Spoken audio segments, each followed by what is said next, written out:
নমস্কার বন্ধুরা, তোমরা সবাই কেমন আছো? আশা করি তোমরা সবাই খুব ভালো আছো। আজ তৈরি করলাম আপ্পাম। সকালে ব্রেকফাস্টে এবং রাতের ডিনারে এটি খাওয়া যেতে পারে এবং বাচ্চাদের টিফিনও দেওয়া যেতে পারে। আপ্পাম তৈরি করতে আমি নিয়েছি 250 গ্রাম সুজি, 200 গ্রাম টক দই, ভালো করে মিশিয়ে মিক্সিতে পেস্ট করে একটা ব্যাটার তৈরি করে নিয়েছি। এতে দিয়েছি স্বাদমতো নুন। এবার ভালো করে আমি ফেটিয়ে নেব। ফেটানো হয়ে যাওয়ার পর আমি এতে দেব ইনো।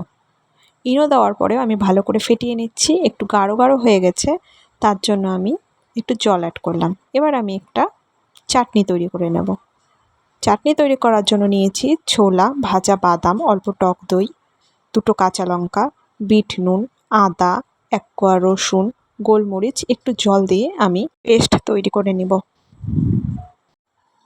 এবার আমি একটি কড়াই বসিয়ে তাতে অল্প তেল দিয়ে 2টো শুকনো লঙ্কা, সর্ষে, কারি পাতা ভালো করে ভাজা ভাজা হয়ে আসলে এই ফোড়নটাই আমি পেস্টটার মধ্যে ঢেলে দেব। এবার ভালো করে একটু মিলিয়ে নেব। তৈরি আমার বাদামের চাটনি। এবার আগে থেকে তৈরি করে রাখা ব্যাটারটা আমি নিয়ে নিলাম। তারপর আমি একটি লোহার তাওয়া বসিয়ে তা ভালো করে গরম করে জল ছিটা দিয়ে মুছে ব্যাটারটা দিয়ে দিলাম। এবার আমি অপেক্ষা করব উপর থেকে শুকিয়ে আসা। শুকিয়ে আসলেই তৈরি আমাদের আপ্পাম। কতটা নরম, কতটা সফট হয়েছে দেখুন বন্ধুরা, ভীষণ নরম এবং তুলতুলে।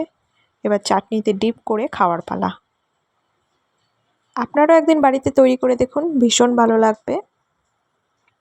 তো ভালো লাগলে লাইক, কমেন্ট, শেয়ার অবশ্যই করবেন।